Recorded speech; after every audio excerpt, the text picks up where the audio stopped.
Mga kapatid, ito na po yung bagong produkto po ng Gran Toro Oro. Mayroon na po tayong baterya na panlaban sa maraming mga magagandang klase ng baterya. At ngayon po ay masusubukan natin dito po sa Isuzu Crosswind po na ito na ang nakalagay din pong baterya dito ay wala ring kwenta.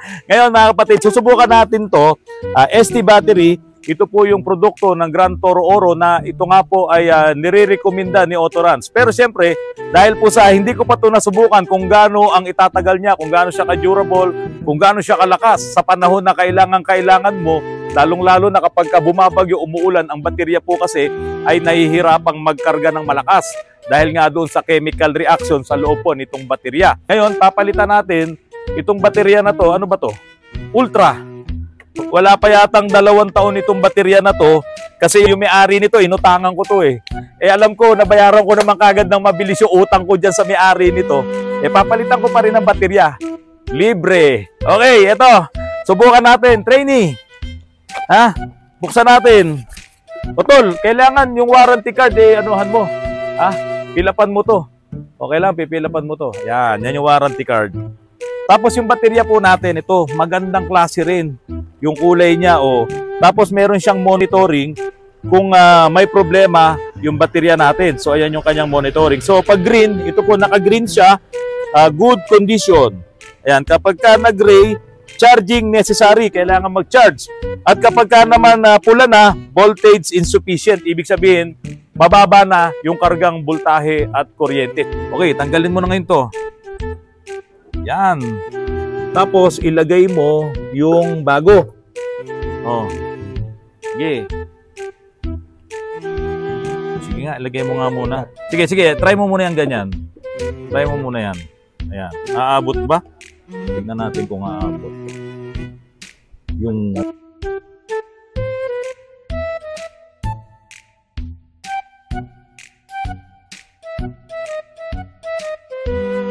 Gusto ko sanang baliktarin din tong wire. Kasi ito nga, pula mo, ito dumikit ka nung nakaraan dito.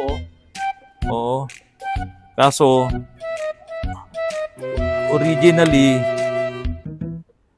baliktarin na, palisin mo. Baliktarin mo. Oo, abot yan.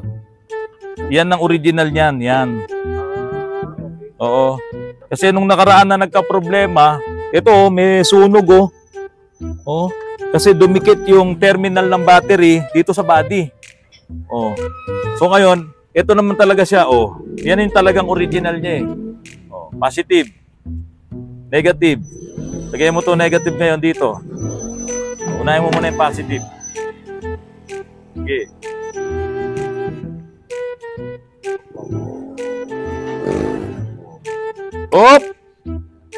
Luwagan mo muna to. Kahit anong pukpuk mo niyan, hindi siya luluang. Sige. Kahit nga, diin mo lang yan eh, Diba? Ano ka ba? Karpintero o mekaniko? Ayan, pwede na yan. Mga kapatid, ito kaya ay one click. Katulad nung sikat na mga baterya na nabibili. Uy, ang lakas Tumunog kagad yung alarm. Ito, ipitan mo pa to. Ipitan mo pa. Naku, ang lakas ng hangin. Nakakatakot. Baka bumagsak to puno ng akasya. Ayan na Hapit na. Ilipat mo to tol Lakas ng hangin eh. Tingnan natin mga kapatid kung one click, wala stick to. Tingnan natin.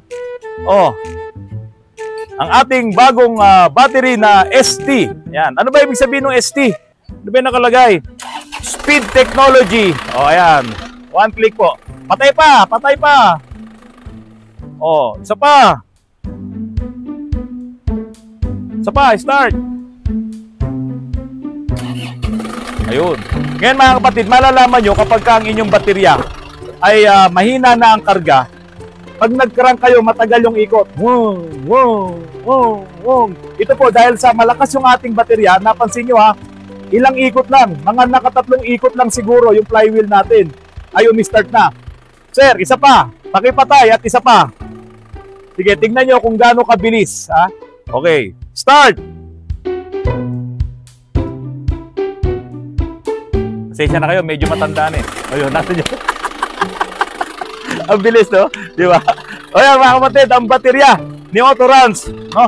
Sana ito ay tumagal, sana maging durable siya at hindi madaling masira. Sana tumagal ng 3 taon o 4 na taon itong ating ST battery, Speedtech. Ito po ay galing po sa Grand Toro Oro at nire-recommenda ni Autorans. Mga kapatid, sa dami po ng mga lumulubog na sasakyan ngayon, yung iba daan-daan libo ang magagastos dahil nga po sa mahal ng mga pyesa. At yung iba talagang kailangan ng buksan ng makina i-overhaul dahil doon sa isang pagkakamali na i-start nila ang kanilang engine na puno ng tubig, yung cylinder. Naku, mababaluktot po talaga ang connecting rod. At dahil nga po sa dumami, yung mga nabiktima o dumami yung mga sasakyan na nalubog sa baha, dumami rin po ang lift po sa amin dito sa Autorans. At ito pong kulay puti po na ito, ayan, ito po yung body lift na nilalagay po namin. Yan, yung lift block po na yan. Yan po yung HDPE, engineering plastic po yan, napakatibay. Yan po yung ginagawang sangkalan natin sa ating kusina, hindi ba? Kung meron kang ganong sangkalan, ilang taon mo nang ginagamit yan, hindi mo pa nauubos yung sangkalan na yon dahil sa tibay po ng engineering plastic. So ang may-ari po nito ay isang doktor na Coast Guard. O, gagamitin niya ngayon itong kanyang sasakyan kung saan-saan man siya pumupunta ng mga destino dahil isa nga po siyang doktor. Ngayon, ipapakita ko naman po sa inyo yung Mitsubishi Adventure na naka 4-inch body lift din na taga-Tarlac naman po ang may-ari. Ito naman po yung Mitsubishi Adventure na ginawa natin ng steel bumper at ito po ay nilift natin ng 4-inch body lift. Pero ang gulong nito mga kapatid ay naka 31. Tignan nyo po yung mud tires niya. Oh. 31 po yung gulong niyan. Yung iba, naglalagay ng 31, kaso hindi nila mapagkasya. Talagang sumasayad dito kapag naglagay sila ng 31. Ito po hindi. Yung paglilip po kasi natin, ay talagang inaayos natin yung mga inilalagay nating mga lip locks at saka nagbabody repair na rin po tayo para yung gulong talaga ay hindi sasayad sa body. Kaya po itong Mitsubishi Adventure na to ay makakauwi niya sa kanyang bayan, diyan po sa Tarlac. No? Para magamit doon niya. Katulad po kahapon ay yung crosswind po ni Chris kagabi. Pag uwi niya talagang malakas ang ulan at bumabagyo pa. Ay nagpapasalamat po siya dahil napakaganda daw po ng takbo ng kanyang sasakyan. Ngayon ito po ay naka LSD rin po yan. Pero hindi ako nagpalit ng differential nito kaya siya ay naka 5 stud pa rin po yung kanyang gulong. Ayan, tignan niyo po. Yung iba po kasing mga ginagawa ko na naka double wishbone ay yun po ay naka 6 studs. Ito po kasi yung original pa rin niya na suspension ang inilagay natin at nag-body lift lang po tayo at yun nga po nilagyan din natin ng stepboard pati po yung lagayan ng spare tire dito. Ayan. So bibili na lang po siya ng spare tire para mailagay dito at yung luma niyang lagayan ay nandoon pa rin naman. Ayan po yun. Kasi pag ito ang ginagamit, kapag inilusong mo to sa putikan, sa tubig, no, dumudumi yung spare tire yan. Katulad yan, napakadumi. Oh. Kung malinis ang katawan mo, madudumihan ka. Kaya ito, nilagyan na namin ng lagayan ng spare tire at yung plate number ay kasama na rin po. Ngayon, ipapakita ko po sa inyo yung Mitsubishi Adventure din na nasa US naman ng may-ari na taga Nueva Ecija naman siya dito sa Pilipinas. Yun naman yung naka-double wishbone suspension. Ito po kasi, original na suspension pa rin po ang ginamit natin dito. Kaya yung pinaka-lip niya, yan na po yung pinaka-todong lip. So, tingnan niyo po mga kapatid. At ito po, ginawan din natin to ng skid plate. Pakita mo Glenn yung skid plate. Ayan po yung skid plate niya. So, yan po yung design. Ito po yung mga ginagawa nating steel bumper. Pati yung mga fog lamps po na yan. Lahat po yan ay LED. Kasama po yan sa package kapag bumawa po ako ng steel bumper. Ngayon, puntahan natin yung double wishbone suspension na Mitsubishi Adventure. Okay mga kapatid, ito po yung Mitsubishi Adventure, naka-double wishbone po ito. Kaya kung mapapansin nyo, 6 na po yung tornilyo niyan. Kasi nagpalit po ako ng suspension lahat, pati yung differential nito. Ito yung dati niyang differential na 5 stud. Ayan. Pinalitan ko po ng double wishbone at dito nga po sa likod ay naka-disc brake na po ito. Yan. Pajero na po ito, naka-disc brake na yan. At naka-LSD rin po ron. Ngayon, kapag naman kami ay nagko-convert ng ganito, lahat po, pati mga hose niyan, tingnan mo to, bago po lahat yan, yung inilalagay nating mga hose.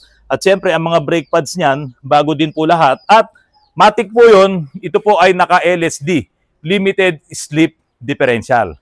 Okay, balik po tayo rito. Tignan nyo po. Ayan. Ito po ay Mitsubishi Adventure na naka-double wishbone suspension. Ngayon mga kapatid, tignan naman natin. Ito po ang isang ginagawa namin na double wishbone. Ito po ay Isuzu Crosswind pa rin. Ito po ay pag-aari ni Kuya Sam Villaflor. Dati po itong NYPD dyan sa USA. Nung mag-retire po siya, umuwi na siya dito sa Pilipinas at gusto raw po niyang mag-iikot dyan sa Antique. Gamit po yung isa sa pinakamagandang Isuzu Crosswind na itinaas po natin. Paiikot-ikutin daw po niya yan sa Antique. Ano bang ginagawa mo ngayon, pare ko? Ha? Busy-busy kasi dyan, ha? Nagkakating ka. O matras ka ng konti. Papakita natin yung ginagawa mo. Ano tong ginagawa mo na yan? Yan. Glenn, ibaba mo para makita. Ano yung ginagawa mo na yan? Rack and pinion. Bagong-bago, no? Oo. Tapos gagawan mo ngayon ng bracket. Yan. Itong mga kinakating mo na yan, yung ginagawa mong bracket. Ano ang pangalan mo? Si Albert, taga Bicol ka rin, ano? O, yan po si Albert. Bago po ang inilalagay naming rack and pinion, kapag po kami nagko-convert from gearbox to rack and pinion, katulad po ng mga inilalagay namin sa Crosswind. At iyan po ay rack and pinion ng Mitsubishi Montero. So ito na po yung double wishbone na nilagay namin dito sa Crosswind po ni Kuya Sam Villaflor.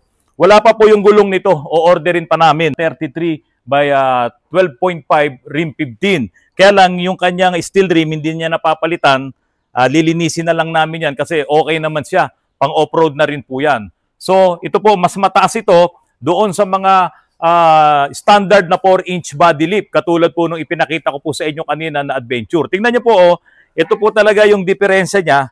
Kapag ka po mula doon sa standard na 235/75 na R15 na gulong, kapag po ito po ay ginawa naming double wishbone suspension, ganyan po halos yung itinaas niya. Ayan. Dahil sa magpapalit naman to ng malaking gulong, kaya halos saktong-sakto lang po yung clearance na yan. Kaya talagang iyan po ay panlaban sa baha. Lalo na ngayon na talagang lumulubog, hindi lamang sa Metro Manila, pati nga po sa mga probinsya ay lumulubog na rin. Kaya tamang-tama po itong naisipan ni Kuya Sam Villaflor na i-lift ang kanyang Crosswind po na ito at maging talagang 4x4. Ngayon mga kapatid, ito po ay galing ng Antique. Meron po kaming galing din ng Davao at ito naman ang ipapakita ko sa inyo ngayon. Ito po yung pickup na galing pa po ng Davao, Region 11. O yan, tignan nyo. LDB, Region 11. Ito po ay gagawin din nating double wishbone suspension. Ito po ay Isuzu Fuego. Kaya lang, pagdating dito, napakaingay ng makina. Masasabi ko nga katok lumalagapak talaga yung makina.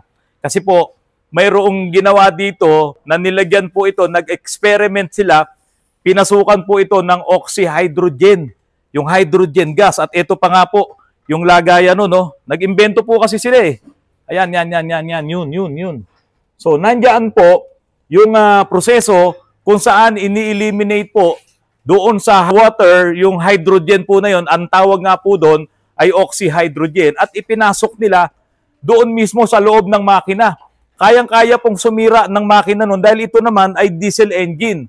Umaasa po ang combustion nito doon sa compression. Kaya lang hinaluan mo ngayon ang diesel mo ng hydrogen, kaya po hindi nakatulong yun sa makina. Sinira po yung makina nito, napakaingay po ng tunog nito. Kaya ngayon, bago namin to i-double wishbone suspension, bago namin i-lift ito, ay i-overhaul muna natin ang makina para talagang maging mas maganda ang tunog niya at mas maganda ang kanyang magiging performance. So yung apat po na inililift natin ngayon, yung isa, yung nandoon ay taga Nueva Ecija na nasa US, tapos yung katabi naman niya ay kay Kuya Sam Villaflor, dating taga US din, NYPD, na ngayon ay nasa Antique.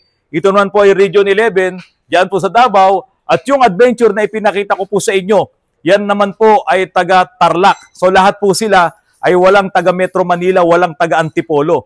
Talagang dinadayo po tayo dahil pagdating po sa pagbabody lift, pagdating sa ganitong mga trabaho, talagang iyan ay inaayos natin. At kung ano yung the best, yun po ang ating inilalagay. At lahat po ng mga pyesa na inilalagay ko dito, isinasalpak ko dito, lahat po yan ay brand new. At yun talagang magandang quality ng mga pyesa, mga under chassis parts. So mga kapatid, patuloy po ang pagsama ng panahon, patuloy tayong makakaranas ng mga pagbaha at malalakas na pag-ulan. Kung wala kayong mga malalaking sasakyan, mga matataas na sasakyan, magiging lonely po kayo sa inyong kabahayan. Sabi nga po, ito daw po ang new normal, wala tayong magagawa kung talaga namang ang dadaanan natin ay puro baha. Mga kapatid, Maraming salamat po sa patuloy na pagtangkilik nyo po sa aking channel. Kung pwede po sana, paki-like, paki-share, at paki-subscribe po. Kahit isang pindot lang ang aking channel. Magandang hapon po sa inyong lahat.